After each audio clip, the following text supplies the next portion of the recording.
Mental Health Lifeline Ordinance of 2025. Ito ang kauna-unahang proposed ordinance ni Konsehala Barbie Diaz ng lungsod ng San Pablo. 24-hour hotline na maaaring tawagan. Ito ang kauna-unahan niyang ipinropose na ordinansa para sa lungsod. At ang pangalawa sa kanyang isinulong na ordinansa ay itong paghiling na gawing live o magkaroon ng live streaming ang mga sesyon ng Sangguniang Panlunsod para makita ng taong bayan kung ano ang ginagawa ng ating mga inihalal na mga konsehal ng lungsod. Kasama na yung ating Vice Mayor at accountable dito siyempre ang mga kababayan at ang mga opisyal ng ating LGU na ipakita kung ano ang tunay na magiging takbo ng kanilang mga pagpupulong o kanilang mga sessions. Yeah, transparency at accountability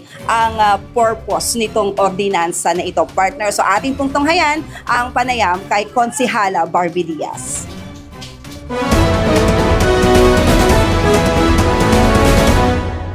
Ang pinakauna pong ordinance that we submitted is the Mental Health Lifeline Ordinance of 2025. Ang main purpose po is to assist 24/7 ang atin pong mga mental health patients. This ordinance is very close and personal po to my heart kasi it's something that I've been really advocating for ever since po and long before I became a member of the Sangguniang Panlunsod. So, hindi lang siya basta for the purpose of carrying out my work, but it's something that I hold very close to my heart po. And so, pinangako ko sa sarili ko na sa akin pong unang termino at sa aking unang ordinansa about po dito yung aking ihahain, which is the Mental Health Lifeline Ordinance of 2025.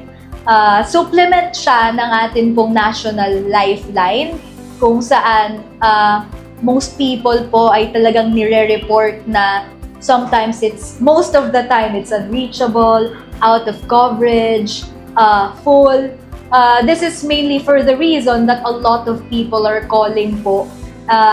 Sabay-sabay yung pagtawag kasi syempre it caters nationwide po. So, lagi siyang, hindi naman sa lagi, pero mas madalas po na out of coverage. And syempre, as provided po in the Republic Act of the Philippines, tayo na mga LGU ay meant to have an intervention. Kumbaga, dapat nating magkaroon tayo ng intervention sa LGU when it comes to mental health.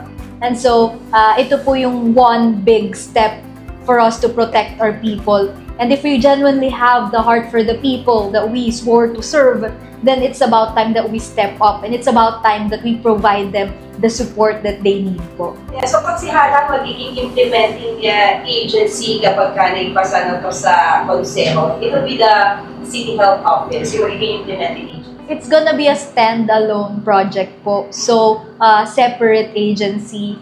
Although I already communicated with the CHO po, and sa pag-uusap namin, sabi ko sa kanila, I don't wanna be a burden anymore sa kanila.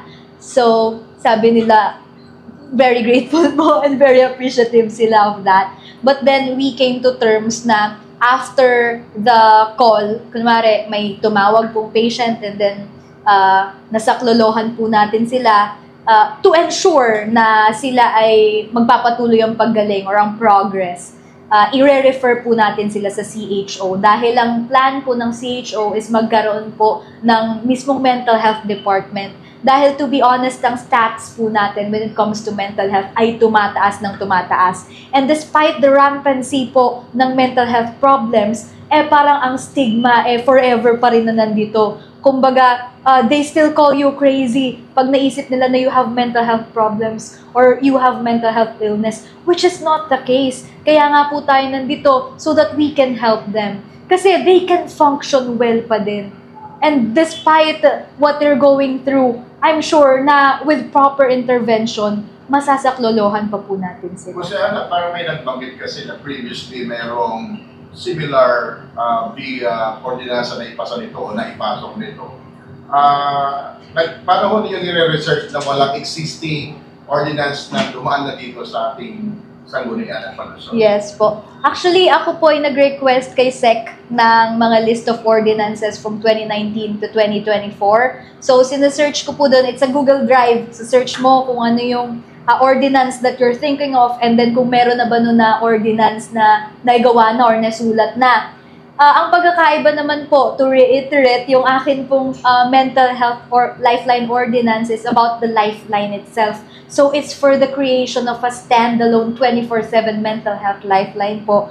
And pwede siya maging basically, since standalone nga siya, pwede na rin siyang maging agency in itself. And if makikita po natin na it's really helping the people, which is, I believe, would help the people po talaga and is very necessary, lalo na po sa panahon ngayon, then magtutuloy-tuloy po ito. And it's very easy naman po to, kumbaga, it's very easy to push through with it. Kasi po, ang kailangan lang po natin initially dun sa ginawa kong ordinances for licensed professional ng for psychologists po. And then, mas maganda pa po dito because we can provide jobs for the people, lalo na syempre mga graduate natin ng psychology sa PLSP, so long as licensed sila and they're professional in the field itself, then we can give them jobs. And sure naman po na it's not just for, kumbaga, ang ibig sabihin, it's not just temporary. Kasi as long as it's gonna be sustainable, then we can push for it po. So walang redundancy? Yes po. It's basically establishing a lifeline for, yes po. Ayan. So, your second ordinance is about transparency and accountability. So, ano po yung nilalaman itong pangalawang ordinance na itinasa? Okay. So, ang second ordinance po natin is the Transparency and Accountability Ordinance of 2025. Ang title niya is Behind Doors. So, bakit behind doors? Kasi parang behind the doors of the sanggunian or like behind the session hall, the doors of the session hall, ito yung nangyayari. Gusto ko po kasi main purpose ko dito is to involve the general public. Kasi pwede po nating sabihin na open naman ang ating session hall kung gusto nilang manood, kung gusto nilang makinig, makilahok. Pero hindi po kasi lahat ay may kakayanan to access the session hall or to go to Sanggunian Panlungsod or the Kapitolyo. Kaya napaka-timely po since we are pushing for a digitalized San Pablo. So I feel like it's about time na ipakita natin sa tao na kasama natin sila. And what's a better way to do so than to make our sessions digital and live.